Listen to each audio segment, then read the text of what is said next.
The twin sons of Erebus beat down mercilessly on the parched earth of Dustwell, the heat shimmering off the ramshackle moisture collectors that dotted the tiny town. Thomas Phillips wiped the sweat from his brow with a dirt-stained sleeve as he tightened the final bolt on the collector's rusted frame. It was a futile task, trying to coax water from the perpetually dry air, but it was one of the few sources of sustenance in this forsaken corner of the planet. Thomas straightened up, his lean, muscular frame a testament to the hard labor that filled his waking hours. As he turned to survey the town, his piercing blue eyes, a stark contrast to his sun-bronzed skin, held a weariness that belied his 17 years. Dustwell lay before him, a collection of drab, squat buildings huddled together as if seeking protection from the harsh elements and the even harsher rule of the warlord Graz. For as long as Thomas could remember, Graz and his ruthless band of soldiers had held Dustwell in an iron grip, extorting the meager resources the townspeople managed to eke out. The warlord's compound loomed on the outskirts, a constant reminder of the boot pressing down on the necks of Dustwell's inhabitants. Thomas's fists clenched involuntarily as he thought of Graz, the man who had taken so much from him and everyone he knew. His father, a brave man who had dared to stand up to the warlord, had been publicly executed years ago, his death serving as a warning to any who might harbor thoughts of resistance. With a heavy sigh, Thomas turned and made his way back to the humble dwelling he shared with his mother. As he walked, he passed weathered faces etched with lines of hardship and despair, the eyes of his fellow townspeople dull and devoid of hope. It was a look he knew all too well, one he saw reflected in his own mother's eyes every day. Entering the small, sparsely furnished house, Thomas found his mother, Sarah, stirring a pot of thin gruel over the sputtering stove. She looked up as he approached, her once vibrant features now careworn and tired. "Any luck with the moisture collectors today?" she asked, her voice rasping slightly from the ever-present dust. Thomas shook his head. "Same as always, Mom. Just enough to keep us going, but never enough to get ahead." Sarah nodded sadly, her gaze distant. "Your father used to say that one day things would change, that we'd find a way out from under Graz's thumb, but I'm starting to wonder if change will ever come to Dustwell." Thomas moved to his mother's side, placing a comforting hand on her shoulder. "It will, Mom. Someday, we'll find a way to leave this life behind. I promise." Even as the words left his lips, Thomas felt the hollowness of his own promise. In a world torn apart by endless wars, where the strong preyed upon the weak, what hope did a place like Dustwell have? Little did Thomas know, as he sat down to the meager evening meal with his mother, that change was indeed coming to Dustwell. On the horizon, a ship full of space pirates was approaching, ready to upset the warlord's iron rule and send Thomas's life hurtling down an unexpected path. The suns had barely crested the horizon when the first explosions rocked Dustwell. Thomas jolted awake, his heart pounding as he scrambled out of bed and rushed to the window. His eyes widened as he took in the scene unfolding before him. Streaking through the pale morning sky, a sleek, black ship descended upon the town, its thrusters kicking up swirling clouds of dust. It was unlike anything Thomas had ever seen, a stark contrast to the dilapidated shuttles that occasionally brought supplies to Graz's compound. As the ship drew closer, Thomas could make out a symbol emblazoned on its hull, a skull and crossbones superimposed over a stylized star map. Pirates. The word sent a thrill of fear and excitement coursing through him. The ship settled on the outskirts of town, near Graz's compound. Thomas watched, transfixed, as a group of figures emerged, clad in black body armor and bristling with weapons. They moved with a swift, deadly purpose, splitting into smaller groups and advancing on the compound. Shouts and gunfire erupted as Graz's soldiers poured out to meet the attackers. Thomas held his breath, expecting the pirates to be quickly overwhelmed. But to his amazement, they fought with a skill and precision he'd never witnessed before. They seemed to anticipate every move Graz's men made, cutting them down with ruthless efficiency. As the battle raged, Thomas realized with a start that the pirates were taking great care to avoid any civilian structures. Their targets were clearly Graz and his men, not the innocent townspeople caught in the middle. The fight was over almost as quickly as it had begun. Graz's compound lay in smoking ruins, the warlord's body sprawled among the wreckage. The pirates moved methodically through the town, checking for any remaining threats, but leaving the awestruck residents untouched.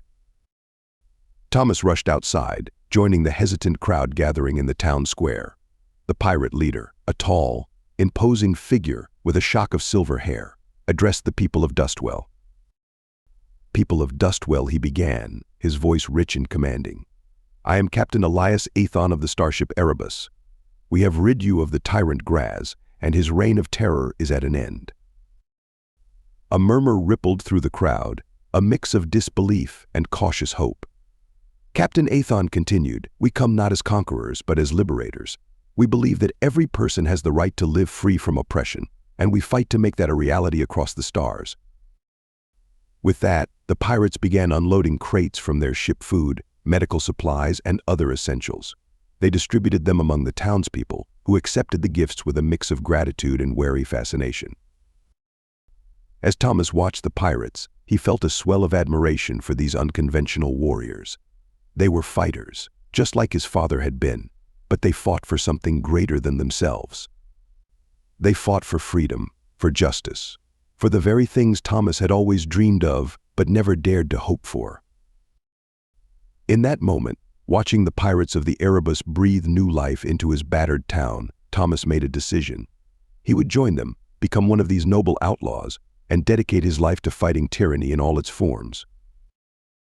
With a determined stride, Thomas approached Captain Athon, ready to embark on a journey that would change his life forever. The interior of the Erebus was a world away from the dust-choked streets of Dustwell.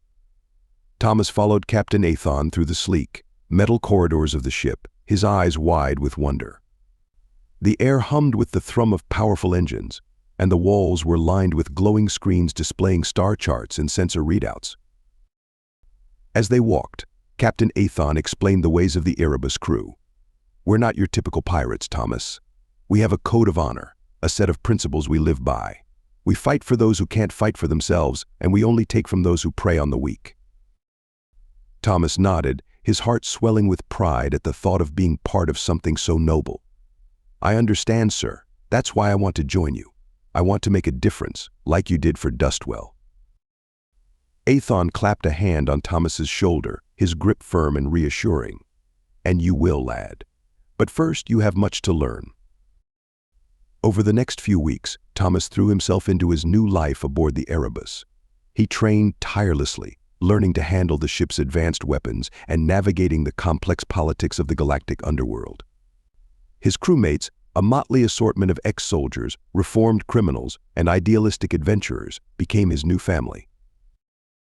There was Zia, the quick-witted pilot who could outmaneuver any pursuer Galen, the gruff weapons specialist with a heart of gold, and Lena, the brilliant hacker who could infiltrate any system. Each had their own story, their own reasons for joining the Erebus, but they all shared a common purpose. As Thomas grew in skill and confidence, he began to join the crew on their missions. They raided slave markets on the lawless moons of Telos, liberating the captives and leaving the overseers tied up for the authorities. They intercepted shipments of illegal weapons meant for brutal dictators, destroying the arms and distributing the seized funds to impoverished colonies. With each victory, Thomas felt a growing sense of fulfillment. This was what he was meant to do, to fight for those who couldn't fight for themselves, just as Captain Athon had said. The memory of his father and the years of oppression under Graz's rule fueled his determination to make the galaxy a better place. But even as Thomas embraced his new life, he couldn't shake the memories of Dustwell. In quiet moments, his thoughts would drift to his mother, to the hardships she still faced. He hoped that one day he could return and show her the man he'd become, the good he was doing in the world. Little did Thomas know that his chance would come sooner than he expected. As the Erebus charted a course for their next target, Captain Athon summoned Thomas to the bridge. "We've received a distress call from a settlement on Zephyron Prime," Athon explained, his face grave. "It seems they're under the thumb of a warlord not unlike Graz. The people are suffering, and they need our help." Thomas felt a surge of excitement mixed with trepidation. This was his chance to pay forward the liberation of Dustwell, to be the savior for another town in need. He met Ethan's gaze, his eyes blazing with determination. "When do we start?" The settlement on Zephron Prime was a grim mirror of Dustwell, its buildings battered and its people worn down by years of oppression. As Thomas and the crew of the Erebus made their way through the dusty streets, he couldn't help but see the faces of his own townspeople in the haunted eyes that watched their progress. The Warlord, a vicious brute named Karn, had his compound in the heart of the settlement, a looming fortress bristling with armed guards. Captain Ethan had devised a plan to infiltrate the compound, disable Karn's defenses, and take down the Warlord himself. Thomas, his heart pounding with a mix of fear and exhilaration, was part of the strike team.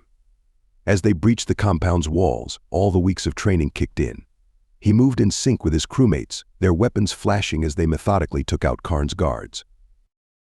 The fighting was intense, the air thick with the smell of plasma fire and the cries of the wounded.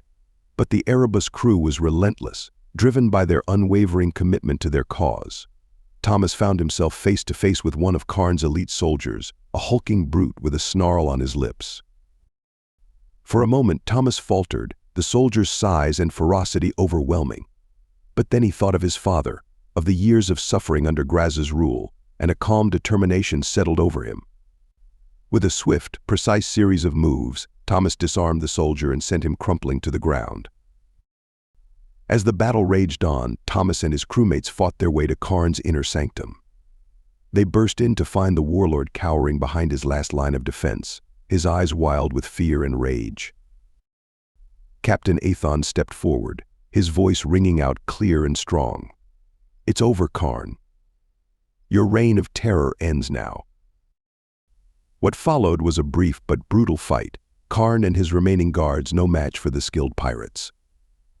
As the dust settled, Thomas stood over Karn's fallen form, his chest heaving with exertion and emotion. They had done it. They had liberated another settlement, just as they had Dustwell. The feeling of pride and accomplishment was overwhelming. As the crew set about securing the compound and tending to the wounded, Thomas joined the others in distributing supplies to the grateful townspeople. Food, medicine, blankets, the basic necessities that had been denied to them for so long under Karn's rule. As he handed a pack of rations to a young woman, her eyes brimming with tears of gratitude, Thomas felt a sudden jolt of recognition. She was about his age, with auburn hair and bright green eyes that seemed to sparkle despite the hardships she had endured. For a moment, the two just stared at each other, a strange and wonderful connection sparking between them. Thomas felt his heart stir in a way it never had before, a longing for something more than the life of a pirate. But then the moment passed, and the girl was swept away in the crowd of celebrating townspeople. Thomas shook his head, trying to clear the strange feeling. He had a job to do, a mission to complete. As the Erebus crew prepared to depart, their work on Zephron Prime done, Thomas couldn't shake the image of the girl from his mind. As he stared out at the stars from the ship's viewport, he wondered what other paths his life might take. For now, he was a pirate, a fighter for freedom and justice. But deep down, he knew that one day he might yearn for something else, for a connection deeper than the bonds of combat and shared purpose. With a sigh, Thomas turned away from the viewport and headed to his quarters, ready to rest and prepare for the next mission. Whatever the future held, he knew that his experiences on the Erebus, the good he had done and the people he had saved, would stay with him forever. Thank you so much for watching. Please be sure to leave us a like and subscribe too. We'll see you in the next video.